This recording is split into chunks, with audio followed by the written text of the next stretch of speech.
Welcome back to Creating Cooperative Kids. I'm your host, Bill Corbett. In my young adult years, I spent time as a school volunteer reading to children in kindergarten. Whenever there were meetings and events for the volunteers to gather, I was one of the few men in the program. In fact, many times I was the only man. And things don't seem to have gotten any better. According to the U.S. Bureau of Labor and Statistics, only 18.3% of all elementary and middle school teachers were men in 2011.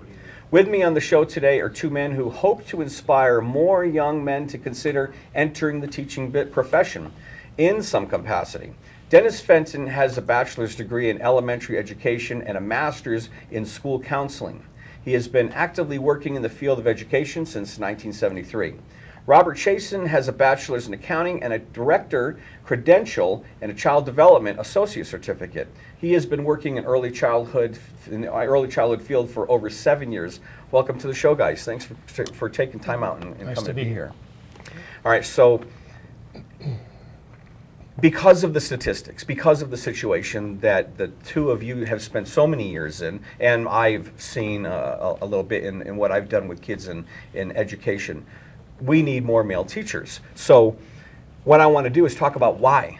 Why do we need more males in education? There's also an organization called Men Teach that we can mention and talk about as well. So let's start off with that. Why do we need more male teachers in early childhood education as well as elementary and middle and even high school education?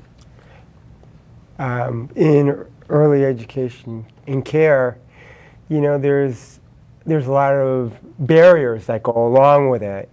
Men, you know, when I first came into the field, men and parents, administrators, they all looked at me strange.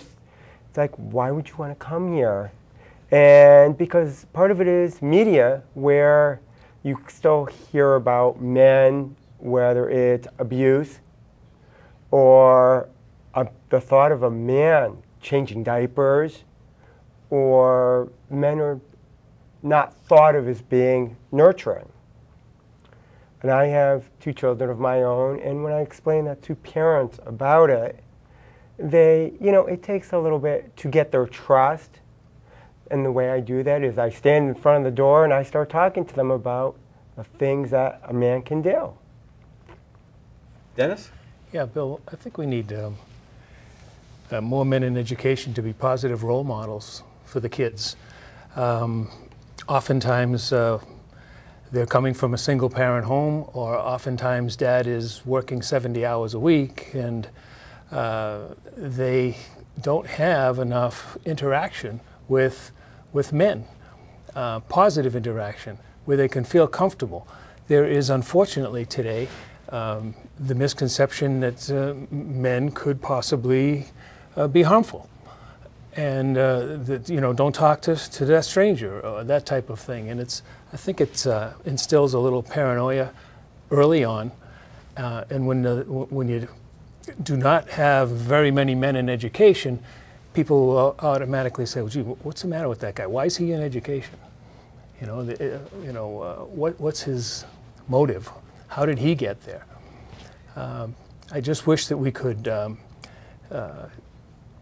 eliminate so many of those misconceptions. Sounds like there's quite a bit of stereotyping going on as well. I mean, when you automatically say teacher, oftentimes it's a female that comes to mind for you. And like you were saying, Robert, it's like a man teacher, what? But you both bring up some very good points. It's important, and like you said, Dennis, the male teacher may be one of the few positive male role models that both boys and girls will get. I think the aspect that we have, the two different genders bring many different concepts to a child when they're growing and they're learning. You know, we men bring one side of elements that a child can learn from, and female the other side. And you're right, Robert. You say a lot of times people think that men can be nurturing. Well, you know, what's that about? Yeah. So you bring up some very good points. So why did the two of you get started in education? Dennis, why did you get started? Actually, I was lucky in that I was 17, graduating from high school, and my two brothers who had already become firefighters, my two older brothers. My father was a firefighter. He said, "We have enough firefighters, you're going to go to Worcester State College." And when you're 17 and he's paying the bills and you're living in his house, I say, "Okay, Dad, I'll go to college." Well, I had an older sister who was teaching kindergarten at the time, and she loved it. And I could see that, when I went to Worcester State College, I started looking into early primary education.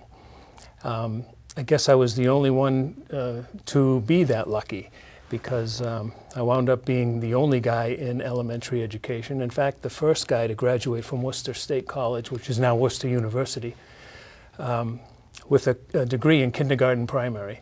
And I went on to teach the first grade for 8 years, for 8 years, and the second grade for 4 years, before I went into counseling K through 8 for the next 25 years. And I've never, in those 37 years, ever been sorry with the choice that I made for careers. I just wish that I could share it more and encourage more young men to consider it. Good. Robert? I actually came in the field as I was doing accounting for a preschool and a girls after school program. The director actually was looking for an assistant director. And since I knew all the finances and I always helped her with grants, she said to me, "Would you be willing to go to school to get your CDA, which is a Child Development Associate certificate, which allows me to become a lead teacher to teach preschoolers?" So what she did is she created a position for me so I can get my certificate, and she would model me so I could become an assistant director. And as I was doing that, the idea is the staff were very excited about it. Some of the parents were a little unsure, as at that time, almost 75% of the families were single parent. But when they saw that their children actually, I was almost like a rock star to them. So there's an organization called Men Teach. Yes. And I think what I like about the organization, it continues to send the message, carry the message that men belong in education. There's a place for men. Can you tell us a little bit about Men Teach? Men Teach originally started in 1979. It was in Minnesota by Brian Nelson. And he thought, he was in education, and he was wondering, it's like, where are all the men here? And that started his vision. And as I started evolving in this field, I got involved in Men Teach New England, which is actually started about 4 years ago with 4 people. And now, because of listserv, actually has about 75 people. And basically what the group is, it's a group of men and women that are encouraging gender equity in early education and care. Well, it's a really important organization, and I just wanted to bring light to it because it helps carry the message. We need more men in education, and they have conferences and training opportunities and all kinds of stuff that will really help send that message. Look, I really appreciate the two of you coming out and helping inspire young men. If we got any young men out there watching this segment, I hope you will consider taking that step forward to create influence for children. Thank you so much, guys. Appreciate it. Very welcome. One thing that every teacher has probably seen at least once is a stressed out parent. But parenting doesn't have to be stressful. Coming up after the break, I'll be interviewing an elite life coach who has some important advice for parents on how to de-stress. Don't go away. We'll be right back after this short break.